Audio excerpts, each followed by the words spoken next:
Yo guys, what's going on? In this tier list video, we're going to be ranking Breaking Bad characters in the Breaking Bad universe from S tier to D tier. Let's get started. At first we got Hector Salamanca. Hector Salamanca, the actor who played him, actually won an award.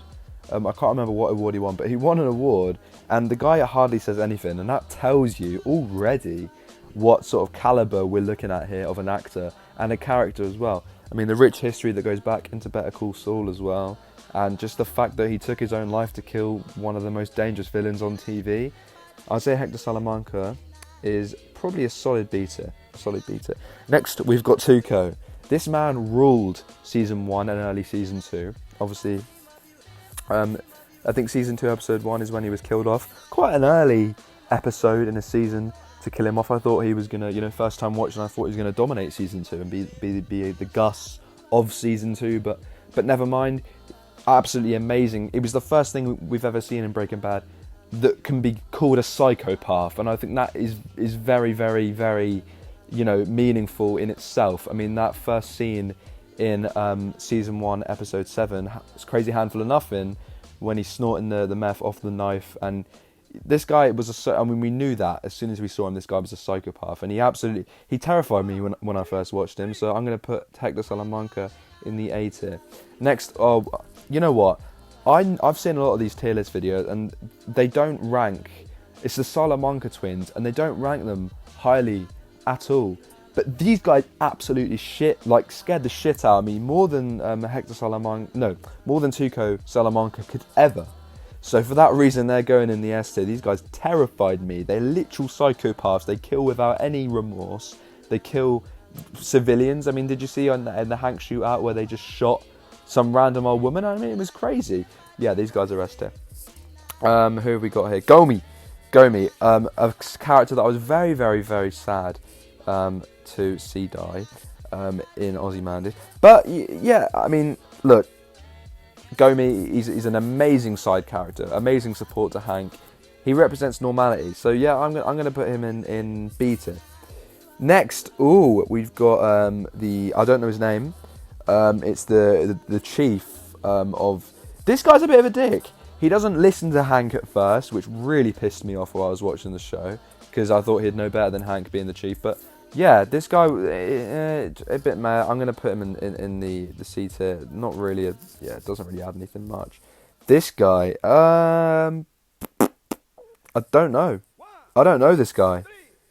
I forgot who this guy is. So for the moment, I'm going to put him in the D tier. Sorry.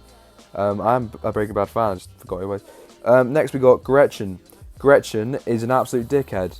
She doesn't treat Walt right. I mean, she doesn't accept early in the show that what Walt did for Grey matter. I mean, she's goes around driving a Porsche or whatever it is, or Ferrari, thinking she's the shit, but in reality she completely did Walt over. So yeah, I'm going to put her in the C tier.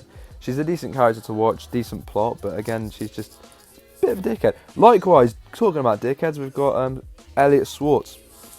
Again, he's got some likeable things about him, likeable personality traits, but he offered to pay for Walt's treatment, but is very condescending.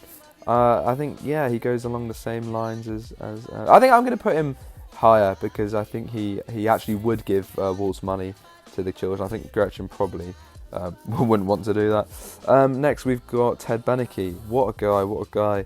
Just annoying, really, isn't he? Just gets in the way of everything.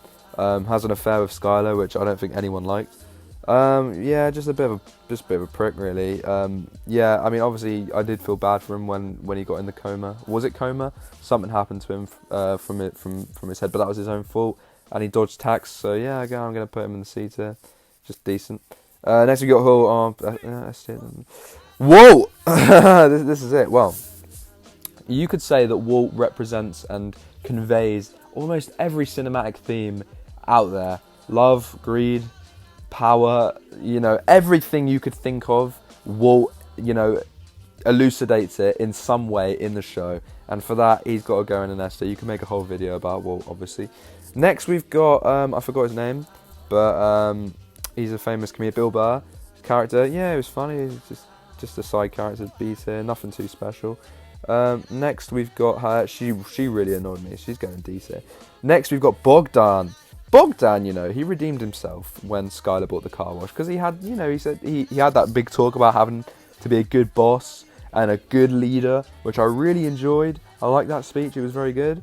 So for that, Bogdan, mate, you're going in the C tier. Yeah, you're not really that interested. Next, we've got Jesse's dad. You know what? Jesse's dad, he's a good bloke. You can tell that he's a good man. But again, at the start of the show, he's not very supportive to Jesse. And for that, yeah, he's just a C-tier character. Next, we got Jesse's mum, really annoying D-tier. Next, we got him. This is the guy who leads the the recovery, like the place where Jesse goes to sell meth.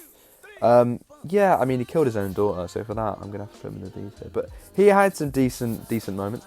And then we got who's this Badger? A-tier. Yeah, solid character, really fucking funny guy. Really funny moments. Yeah, just funny. I don't know what else to think of him, but it's funny. Skinny Pete. Oh my god, Skinny Pete is going in the S tier. What a guy.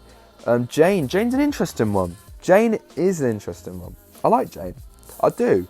I think she's got a lot of characteristics that make her a really nice person. You know, I think she was more important to Jesse than Jesse was for her. I think she was going to use Jesse, but I think she did have feelings for Jesse, and I think the way she died was very, very unfortunate. Obviously, Walt could have saved her. It's an argument for another day. Yeah, Jane's alright. I'm going to put Jane in the A tier. She made season 2 a very, very good. Why can't I move it? A very, very good season for me. Next, we got Andrea, just a boring version of Jane without the. Well, she does. I mean, I don't know. Without the plot. I mean, obviously she dies. Yeah, it's unfortunate. She's going to go beat it. Next, we got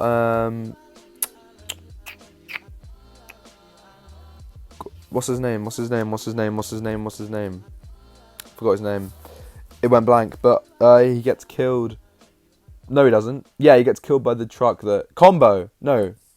Yeah, Combo. He gets shot. This is Combo. Yeah, Combo gets shot by the little kid. Combo's a great guy, nice guy. Bit boring though. Didn't really add much, so I wasn't really that fussed when he died. I'm gonna put him in C tier. Next, we got Jesse. Oh my god, Jesse. I mean, Jesse is like Walt. He goes through the 7 stages of grief. Very, very, you know, predominantly you can see that. He's Jesse. I mean, he's one of the most loved characters. Why can't I move it? One of the most loved characters in television. And for that, yeah, it's Jesse Pinkman, man. Again, like Walt, he displays any theme that I can think of, he displays it. So yeah, that's what makes Breaking Bad a masterpiece. We might have to cut this short because there's a lot of characters here. Skip you. She was alright, put her in a B tier. Gale was an absolute legend, but he just didn't have any bad qualities to him, so there was no depth really there. I mean, you could say yeah, he was selling heroin, obviously, meth, not heroin. But yeah, I don't know. I'll put him in B. Who else? Saul got his own spot. Guys, I think that's all we've got time for. If you want a part 2, leave a like on the video, because this video is dragging on already. And yeah, guys, I hope you enjoyed this little tier list. If you agree with me, put it in the comments. If you don't, I'm happy to debate with you. And yeah, have a good day, guys. Peace.